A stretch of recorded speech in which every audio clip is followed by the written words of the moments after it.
You're my friend from CNN. Hi, Joe. I know. Yeah, no problem. Hello, Info Warriors. On the 26th day of March 2010, CNN called me, and they said, we want you to come in and do an interview and tell us if it's your fault that all this violence is happening against supposed congressmen and others in the government in the aftermath of Obamacare. And I said, let me guess, you're going to interview me for 10 or 15 minutes and then put 30 seconds of it on the news. And they laughed and said, that's exactly what we're going to do. And I said, fine, I'll come in, because if I refuse, you're going to say that I wouldn't come to the interview. Alex Jones refused to be interviewed for this piece. So I said I'd come in. But why did I really come in?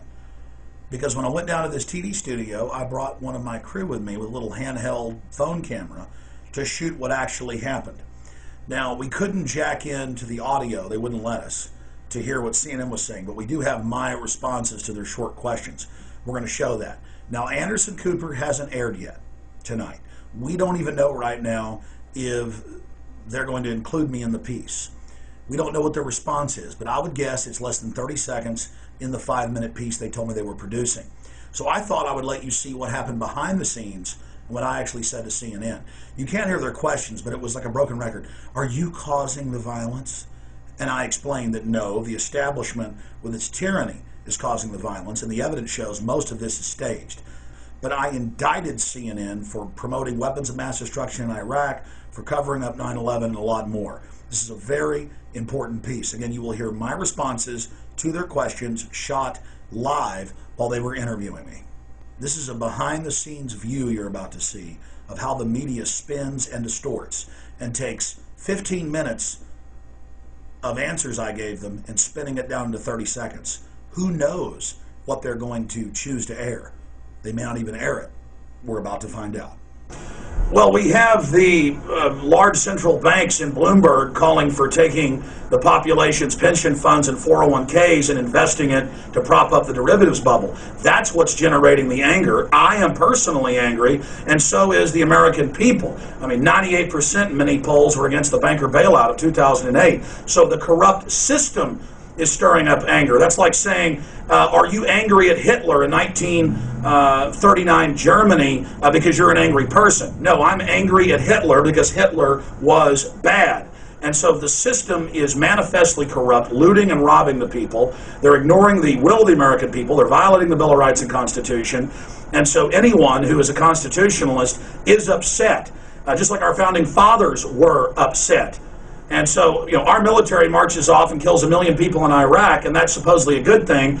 And then Americans raise their voices, and the media acts like it's the end of the world. What's happening here is the mainstream media doesn't control perception anymore. They don't control reality. They're not up on the mountain telling us what we can and can't do. And so there's been this attempted demonization of the Tea Party movement and anybody who's criticizing the government, trying to tie them to a few radicals that are out there, and it's just not going to work. The American people see through this, but not just the American people, the people of Iceland, the people of Greece, the people all over the world who are tired of being robbed by the IMF and the World Bank and the private Federal Reserve.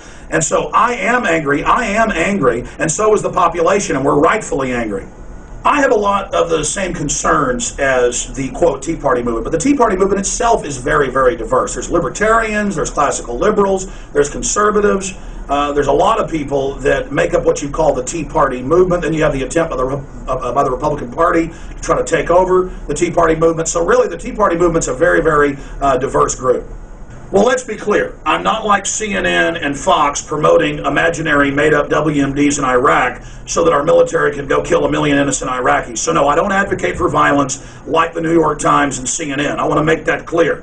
I do believe in working through the courts, but also through the states to have them nullify these federal laws on highways and on schools and on every issue, and on medical issues. The federal government more and more is taking over the states. So I advocate the 9th and 10th Amendment powers of the state nullifying these unconstitutional federal laws. And I support getting rid of the 17th Amendment and bringing our senators back to the state level so they're controlled by the elected legislature.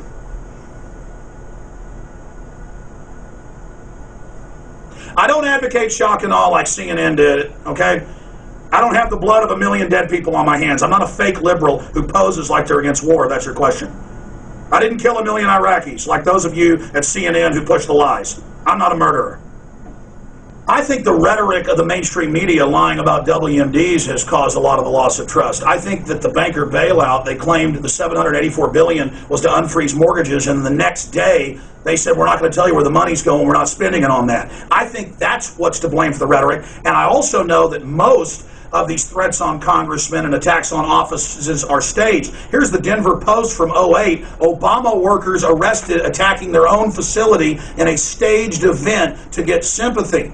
So, and I also think the mainstream media promoting the few attacks that have happened and hyping it are going to cause mentally ill lone nuts to engage in more. And that's why the congressman who reportedly got his office shot up is now telling the media to stop hyping this. But the media knows exactly what it's doing. It's hoping a bunch of lone nuts hearing you talk about this 24/7 go out and commit more acts so that you can try to discredit the American people that are exposing the unconstitutional, out-of-control tyranny going on in Congress.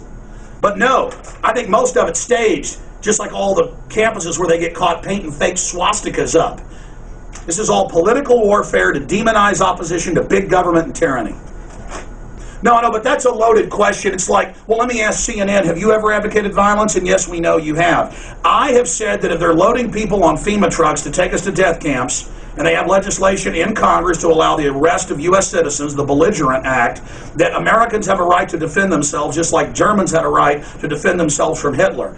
But I am against offensive action because we're winning peaceably and politically. The country is waking up. I have always spoken out against violence. In the last 3 months, I have predicted that the establishment would stage fake attacks against itself as a pretext to demonize their opposition. You guys can't change the subject off of this health care bill and the fact that it doesn't cover children with pre-existing conditions, that members of Congress and of the executive branch have been selectively made to not be part of the program and to be exempt, or the fact that it cuts Medicare and Medicaid and that the insurance companies wrote the bill. That's the big dirty secret, is the insurance companies actually wrote much of this bill, and that's why their stock's way up right now. And they are the ones that advocate the political violence, the tasering, the naked body scanners, the pushing the American people, trying to break our will and turn us into slaves like the people of communist Russia or Nazi Germany. And so it's the system squeezing and squeezing and squeezing the American people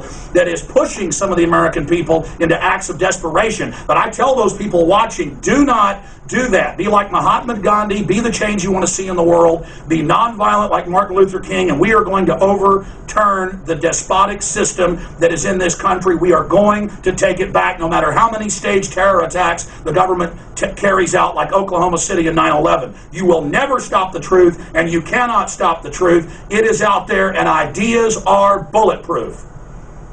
Myself or Ron Paul? I think the New York Times and Newsweek and several other publications got it right when they said that I am basically the prophet of the Tea Party movement, and that's because my ideas of the Constitution influence the largest spectrum of people represented by the Tea Party, but it goes much deeper than that. So, yes, I think that I'm a good person to interview, but other people are important to interview as well to find out what we really think, what we're really saying. The problem is the media puts it all in little sound bites. I want stability. I want to fix this country. I want to get the out-of-control corporate behavior back in check. But it's not going to happen because these arrogant, hubris-filled politicians and the Fortune 100 know how to manipulate the population and believe they're in total control, and now they've committed everything to this banking world government takeover, and so we're in an emergency situation here.